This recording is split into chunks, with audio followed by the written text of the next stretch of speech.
not feeling great today, so I've come to the gym. I really wanted to do a workout, but I just don't feel like it. I feel pretty crappy. Got a bit of a bad stomach ache, but I'm not going to let that get me down. What I'm going to do, I'm going to try and have a chat through what happened during the TDS that I ran last year. Just have a look at some of the good bits, some of the bad bits, and see if we can maybe try and put the route up here somewhere, various points in this video, and just see if we can give some good information back to everyone who's watching, if anyone's watching. I don't think anyone will. Okay, so the TDS is one of the longer races on the UTMB. I did it in 2024. I got about halfway and I had to withdraw. I didn't have to withdraw, but I chose to withdraw. The TDS is known as one of the more complicated races. It's one of the more involved races. There's some bits that are a little bit wild, and then there's other bits that are more familiar trail races that you'd be kind of familiar with. It's one of the UTMB events, so it's quite a prestigious race, and you get quite a lot of people turning up. So I've crewed for a friend a couple of times. I've done the recce's with friends a couple of times, and I've seen them do it. I've seen them DNF. I've seen friends come close to winning. I've seen friends do really well. And it's a race that's kind of captured my imagination, and I've always thought since I first found out about it that I would like to try and do it. I'd like to try and complete it. So the lead up to the race, obviously there's quite a lot of training required. Through the summer we did an awful lot of running. Well, I thought it was an awful lot. It turns out it wasn't quite enough. But really, I'll make another video perhaps if this one gets any views on how I prepared for the TDS. It's roughly the same as how you prepare for any large big ultra, and we can have a chat through the training on that one. So let's cut to the actual start. So it's a start at midnight. It starts in Courmayeur. You got about 145, 150-ish kilometers with about 8,000, 10,000 meters of elevation. A lot of the elevation's on the front end. And you start at midnight and you run until you reach Chamonix. So starting at midnight, I made sure I was probably in the front third of the start. So there's about 2,500 runners.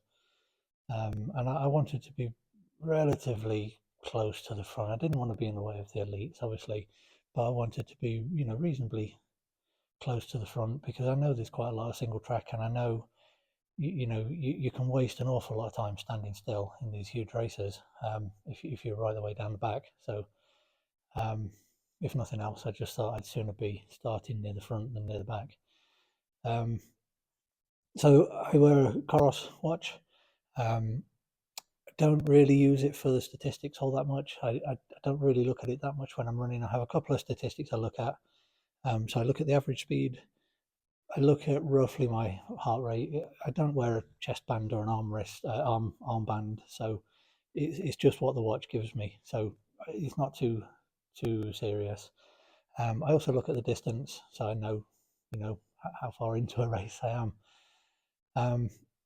Now I noticed about 3 kilometer point, my average speed was 11 kilometers an hour, which is, way faster than I need to do.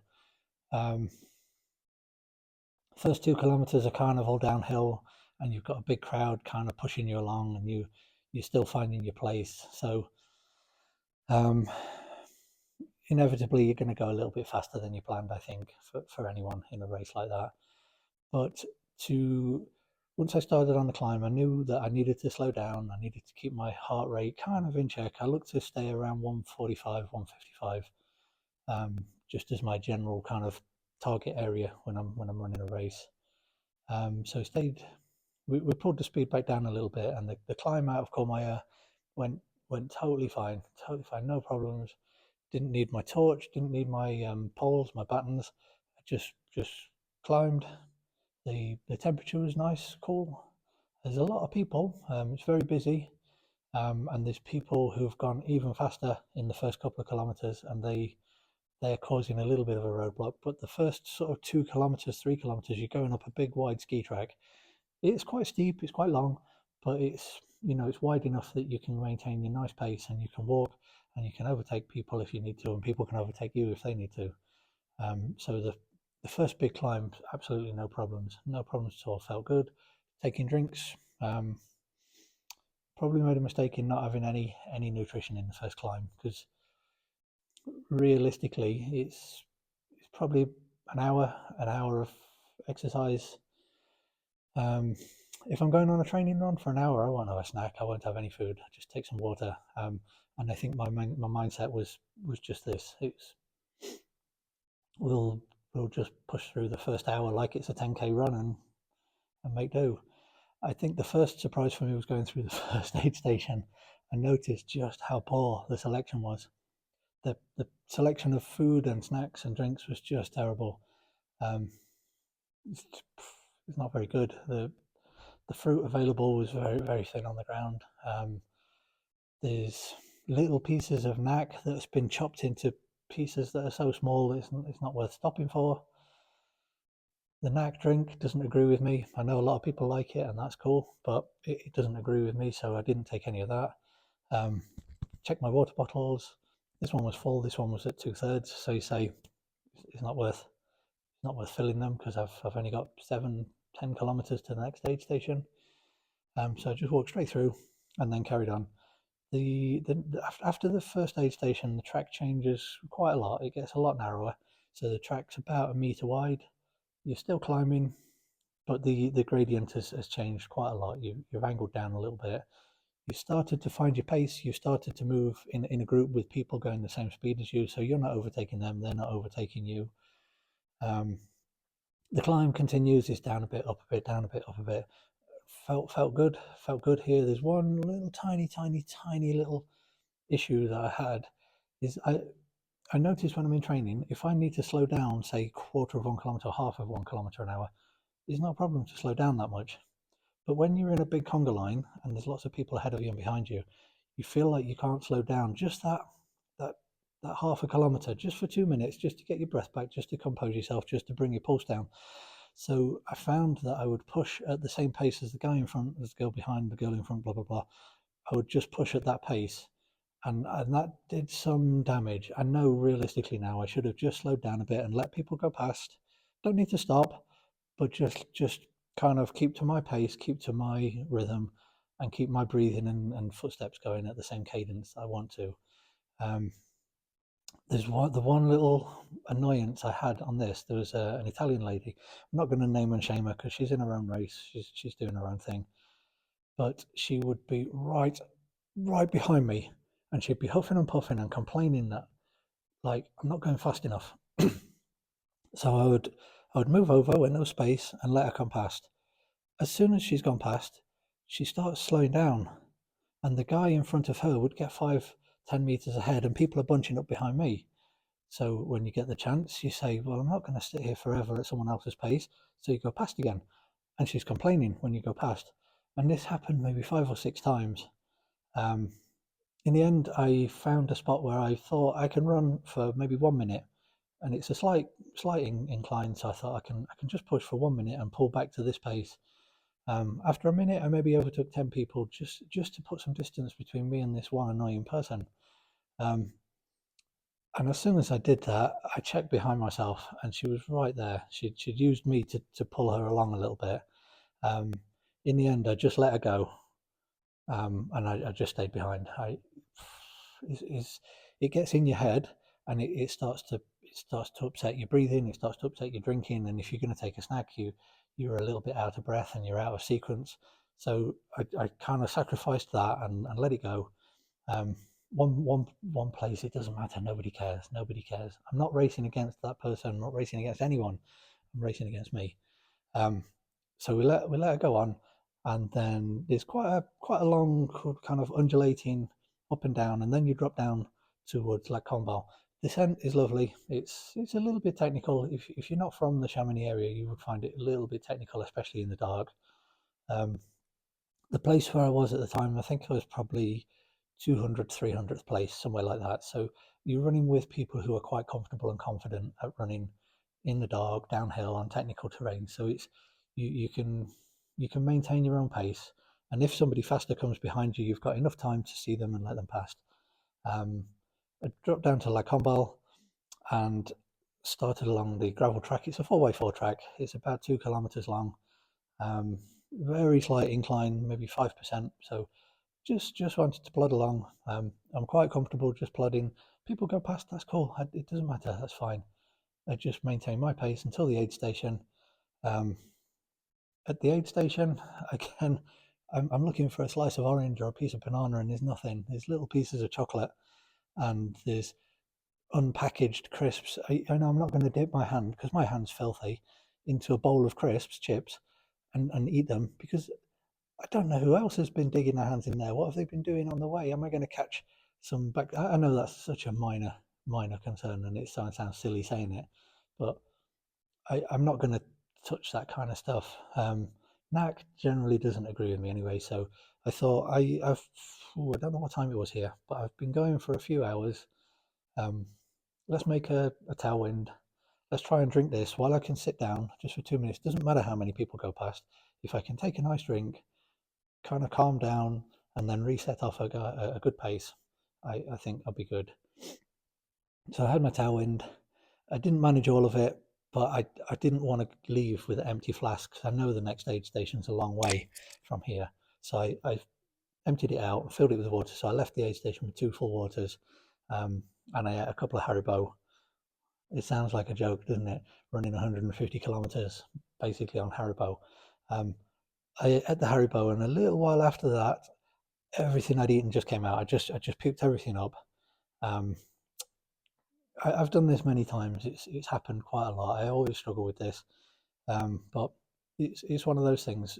A lot of the time, after I've puked, after I've vomited, I feel much better. It feels like my stomach's back to sort of normal again, as normal as you can get trying to run these kind of distance.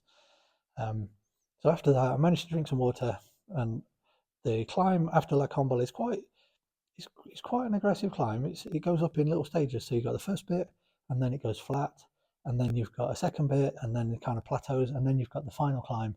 I've done it in the daytime, and it's not a pleasant climb. It's quite an uncomfortable sort of climb, I suppose. But in the dark with so many people, there was a lot of people very uncomfortable.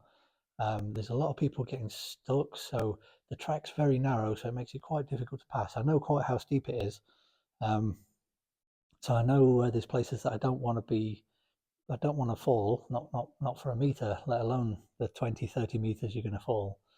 But eventually we got to the top, and the crowd started to thin. It's a long descent. It's a long descent. It's probably 10 kilometers of descent before you start to climb again.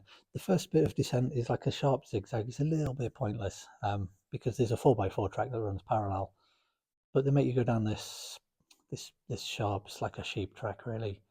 It wasn't too bad. It wasn't too bad. I started to feel a few stomach problems here, but then you eventually join the 4x4 track, and you can see it. You can see it going for maybe 6-7 kilometers around in a big bend, because you can see the headlights in a big string. And when you look behind, you can see like the headlights stringing away. It's quite a cool sight. So this long descent is a very gradual descent. It's a 4x4 track, and normally you'd run down there at 10 kilometers an hour quite comfortably, even as fairly average runner. You'd just jog along, and you get to the end. But for some reason, there's times where I couldn't walk, I couldn't run, I just had to stop.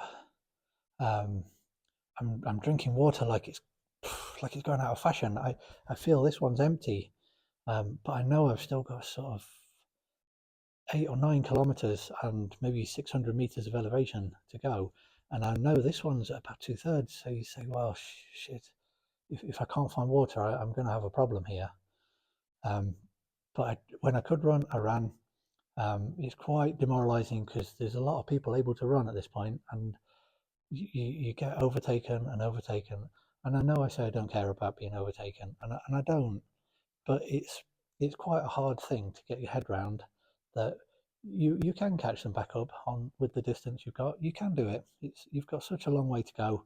You don't know you don't know where your dark spot is going to end and when you're going to feel good again, and you don't know when they're going to have a dark spot. So you can let people pass you. You're not running against these people. They're your friends. They're your allies in a race like this. Um, so I ran when I could and didn't run when I couldn't.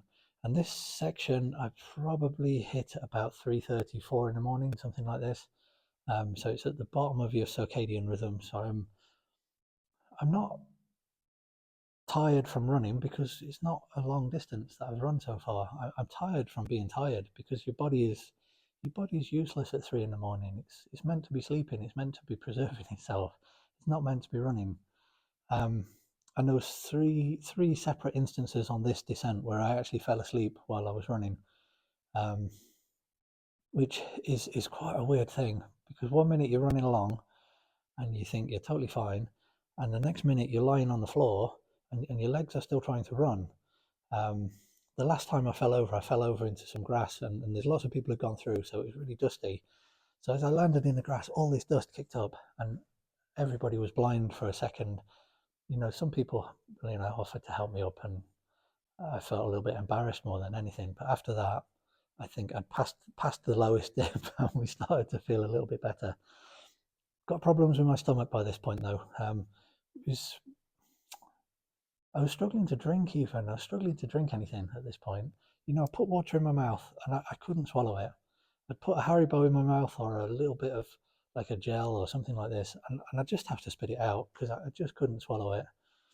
Um, I know if anybody's watching this and you're an expert, you're a professional, you know what I'm doing wrong. I know what I'm doing wrong, but I can't help it. I can't. I think I'm better to try and train to what I can do rather than try and train for what I should do, because I know when the wheels come off, they'll come off, and that's that. And it's better to know how to deal with it when the wheels come off. For me personally, you're free to do as you please. Um, so anyway, um, so we've got the climb to Col Petit Saint Bernard. It's not a massive climb. It feels huge in the dark. It feels so long and laborious in the dark. It feels enormous, um, but it's not really that bad. Um, I think I need to do a bit more recce on this section and in the dark so that I know how it feels and I can memorize some little like landmarks and things, waymarks, and I can have a little memory for myself that I know it's only 200 meters at this point. I know it's only 100 meters here. I know there's a stream here where I can take a drink. Um, this is where a lot of the photographers like to hang out. It's nice and easily accessible, and you're constantly getting flashes in the face because they've got their automatic camera set up. It's a bit of a pain, and the photos, honestly, they're shy. The photos are rubbish. They would be better not taking this photo than trying to take this crappy photo of you.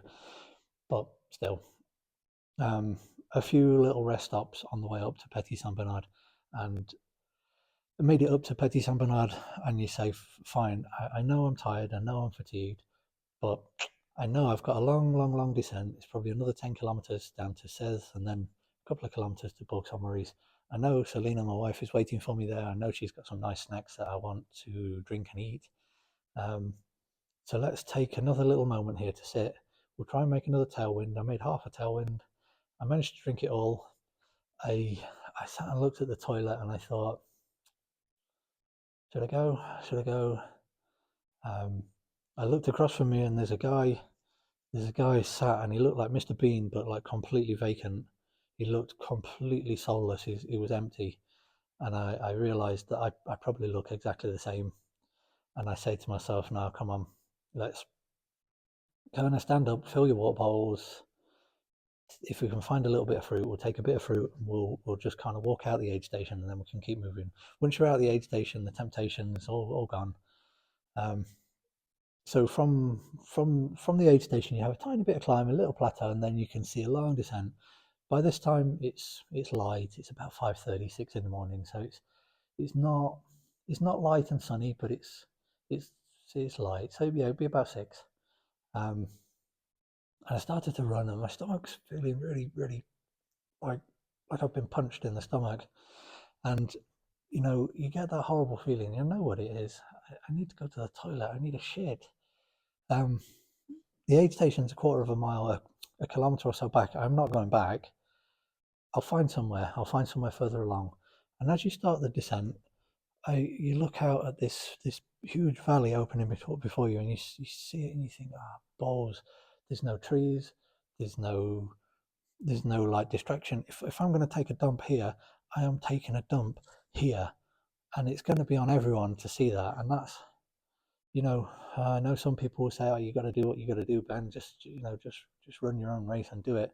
But I can't do that. I can't do that. So I say I'll keep running. I'll keep running. I'll keep moving, and maybe I'll find some trees or a building I can go behind. I don't want to get too gross into the details here because it's, no, nobody wants to know. Nobody wants to hear.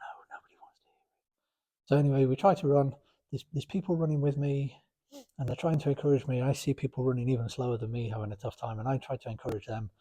I can run maybe 10 steps, and then I have to walk 10 steps, run 10 steps, walk 10 steps, and this is downhill. This is killing me because normally I love to run downhill. I enjoy it. I like running fast.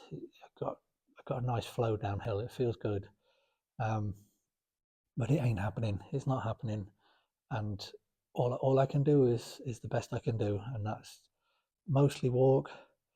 Yeah, I feel a bit sad about it because I know that if I could have run down there, I would have got into Says and Bug Summaries feeling better, but I couldn't. So I walked down. Funnily, I had the first proper hallucination I've had while running, just on this section. I looked to the side, I was like, oh no, look again, and I stopped. I was happy to take a rest, and I was happy to look at this thing, and I can see Elvis, and I'm like, no way, that's Elvis. Um, I felt pretty good. I felt pretty lucid, and I wasn't sort of incomprehensible or anything. And I looked at this thing, and I had to walk over and check what it was. And it was a stone, and it was a stone that was kind of like the orange leathery color that Elvis was just before he died. And there was a big cow turd on the top that looked like Elvis's quiff. And the shape of the stone and the color of the stone with the sunlight hitting it, it just from a short distance it looked like Elvis. When I got closer, I realized what it was. I laughed at myself, and it kind of spurred me on to run. I ran for a little bit, and as I got further and further, this feeling of needing to download a brown load just kept growing and growing. And there came a point about 2 kilometers out of Says where I just couldn't run. I could barely walk, and I just had to walk. And I just walked and walked. And to my absolute amazement, at Says there's a little aid station, and there's a toilet. I went to the toilet. I took my time, did my duty. Um, I managed to wash my hands and my arms. I find this is like really quite a cathartic experience when I'm running, especially because everything is so sweaty and sticky. To really wash your arms and hands down on your face, it kind of makes all the salt disappear, and it makes you feel a little bit fresher. I managed to take a little bit of Coca-Cola, and I started to jog towards Bourg-Saint-Maurice. And I felt great. I was running like I would run any training run, and I felt amazing. By the time I got to Bourg-Saint-Maurice, I must have looked fine because my wife saw me. She's like, "Oh my God, you look so much better than I thought because you're nearly 2 hours behind your schedule." And I looked at the time. I'm like, shit. I'm 2 hours later than I wanted to be at this point. Um, I might have looked okay, but I didn't feel good. At this point, we were probably, what, 50, 55 kilometers in.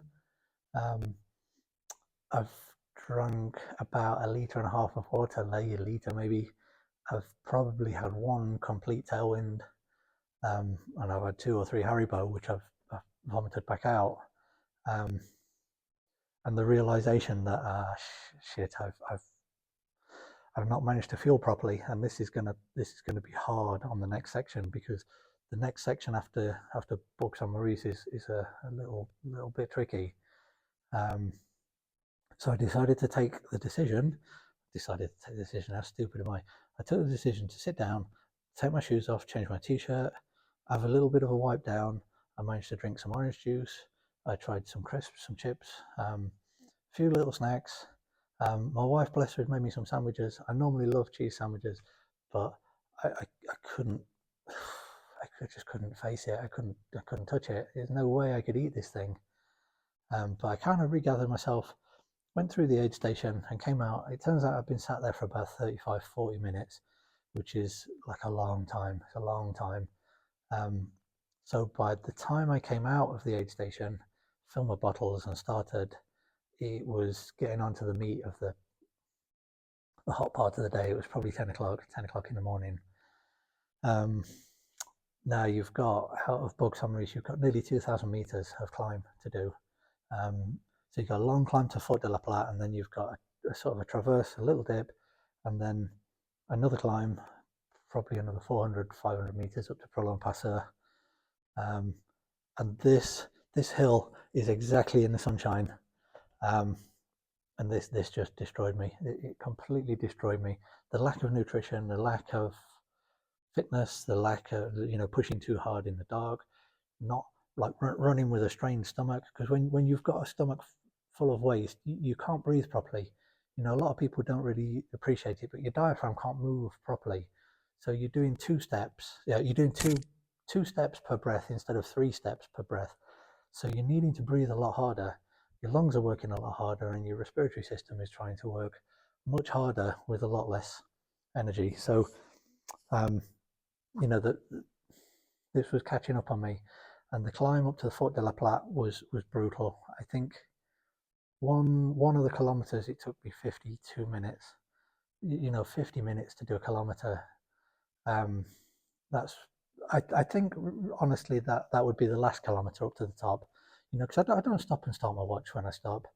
At the Fort de la Platte, you can buy a can of Coke or Orangina. I bought a can of Orangina. I found a tiny bit of shade. I drank the Orangina, and before I could put it down, I fell asleep. I woke up in a little bit of shade, maybe 20 minutes later.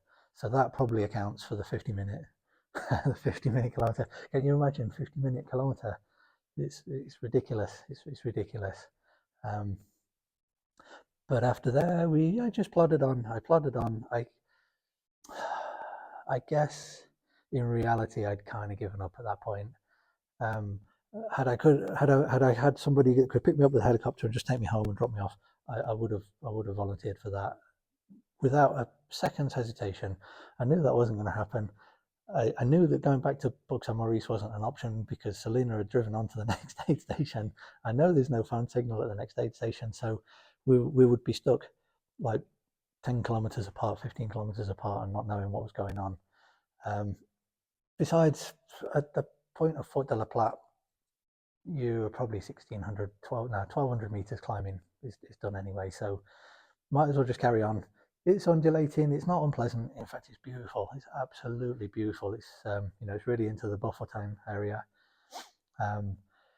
You going down and you think, oh, maybe this is the climbing over, and then you see a tent, kind of like, you look up like that and you say, oh shit, I got a feeling that's where we're going.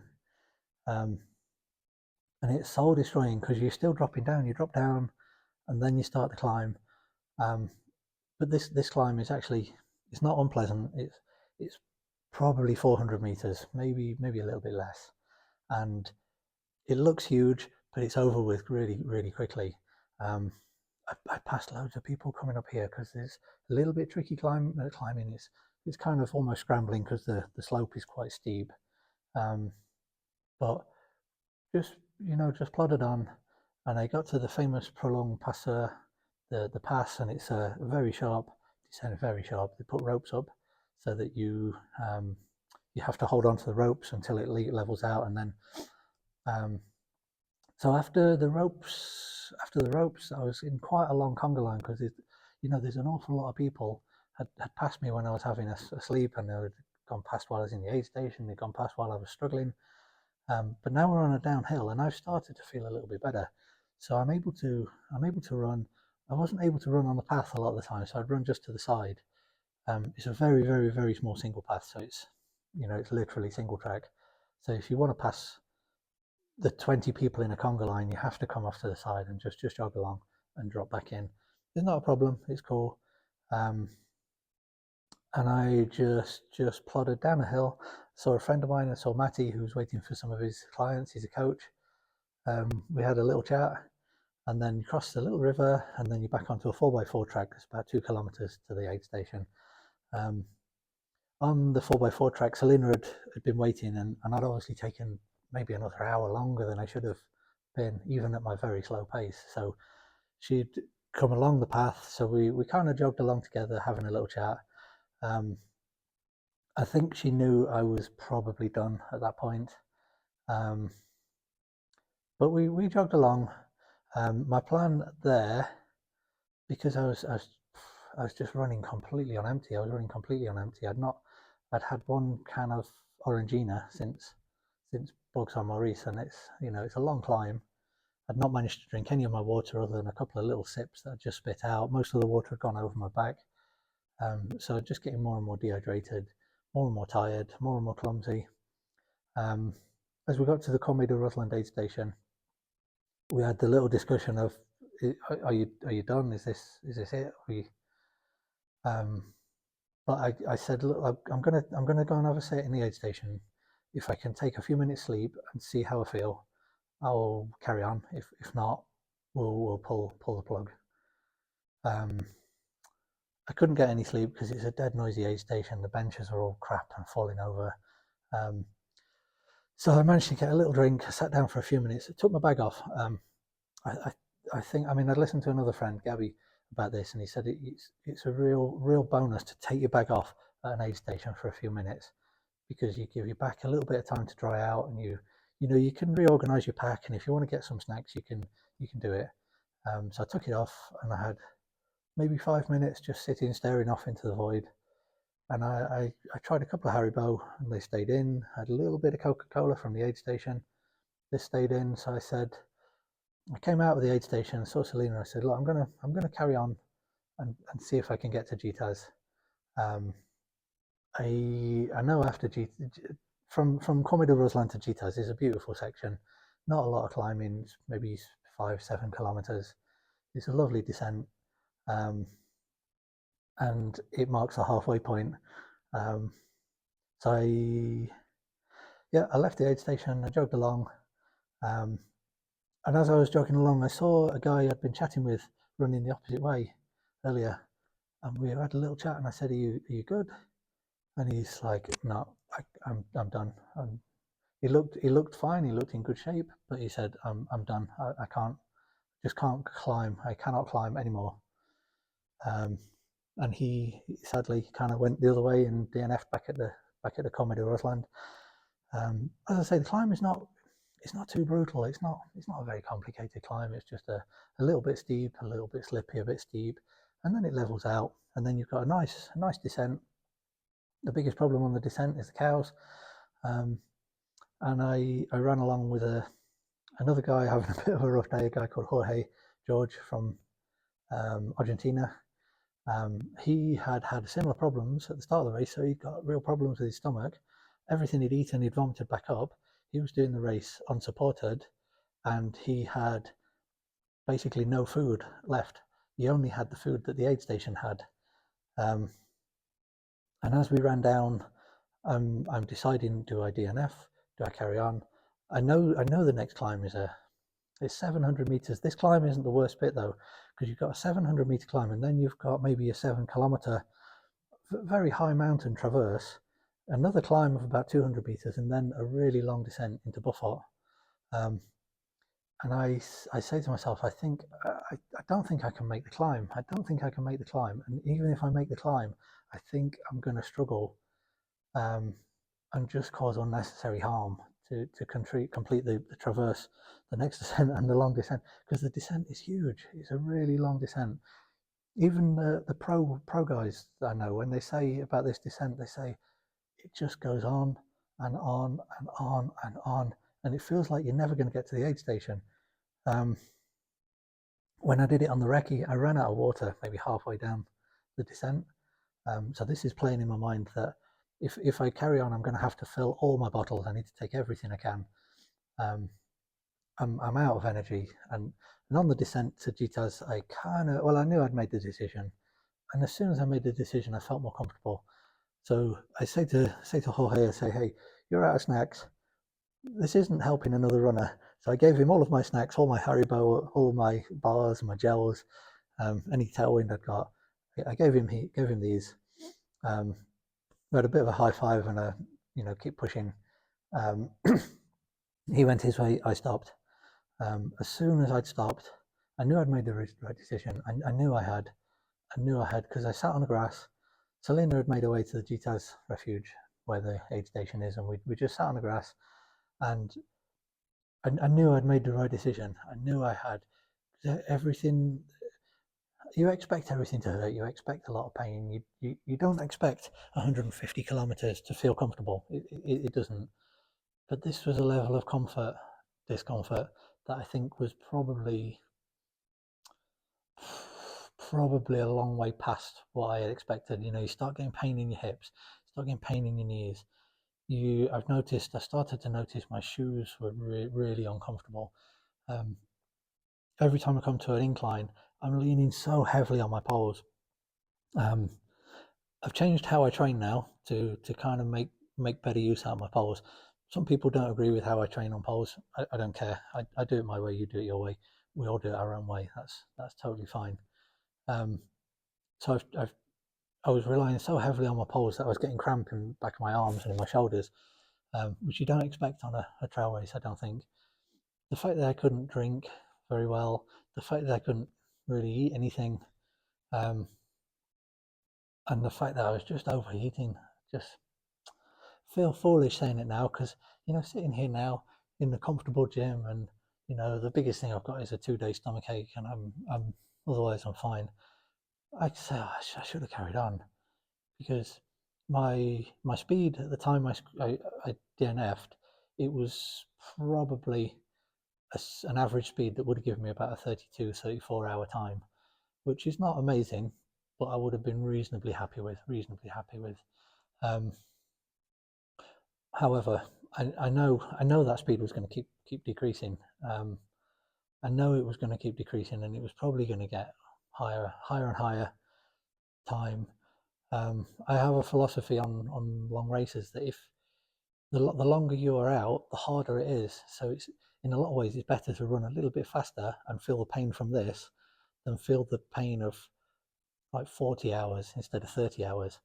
Um, because every hour you add on to the end of the race is just digging reserves that you've depleted hours and hours before. You haven't got those reserves. So the longer you run, the worse it gets, and it doesn't just multiply. It doesn't add, it multiplies, I should say. So it's not like your last hour is the same as your 10th hour. Your last hour is the same as the middle 8 hours. So you're going to get slower and slower and slower. Um, I knew it was going to take me well into the next day, which was going to bring a lot more heat. And I knew I was done. So when I DNF'd, I was content. I knew I'd done the right thing. I didn't need to push. Um, I'd never been happy about DNFing before. I've had a few. I've never been happy about it, but this one, I didn't feel annoyed with myself. I didn't feel uncomfortable. It, I knew I'd done the right thing. I knew I wasn't going to finish. I knew I wasn't going to finish the race. Pretty much as soon as I'd finished running, I could take my shoes off, I could take my belt off and take my bag off and just lie on the grass with no pressure, no stress. Within about 20 minutes, I could eat a cheese sandwich, eat some more crisps. I was happily cheering on the other runners who were running past. And from then, we got back in the car and we just came back to Chamonix. So would I do it again? Immediately after the race, I said, "You know what? I'm done. I don't need to run around with a number on my. Don't need a number plate. I can run around the TDS course. I can do it for free. I live in Chamonix. It's going to cost me €11 to catch a bus. I can run around and run home, and I can get in the shower, and that's that." Um, don't need to. I don't need to do races. I've had a few DNFs, and DNFs are pretty crappy. They make you feel like shit because you train hard and you think you're in the right place, and you try and stick to something of a plan, and then your plan doesn't work, and you kind of left feeling a bit empty. Like, what did I do wrong? What am I doing wrong with my running here? Why can't I get a good finish on these races? Well, I know I can run fast. I know I can run. Okay, so it looks like we have a little problem with the battery on the microphone. Sorry about that, guys. Look, you're not missing anything exciting. It's just 3 or 4 more minutes of me waffling on about, am I going to do the TDS next year, this year now? Am I going to do it? Am I not going to do it? What am I going to do differently? Hey, let's leave it a secret. No, I tell you, I am going to do it. I have entered. I couldn't resist, and I do really want to do a good job of it. I've come up with a different training plan. I've got lots of different actions to do. I've got a little bit of a different attitude that I want to carry into this. I live in too good of a place and have too many training facilities to not try and do a proper job of it. If you managed to stick all the way to the end of the video, thank you so much. I know it's a really long video. I know that anybody who isn't interested in running, especially in trail running, is going to find it super confusing, and they've probably dipped out after 5 minutes, and 5 minutes would be a miracle. If you've made it all the way through to the end, I really hope you found something useful in the video. If you like this kind of content, by all means click follow. Check back again, see if I make some more. I will do some more reviews of the trails. And we've done recce's for every single race around the UTMB circuit.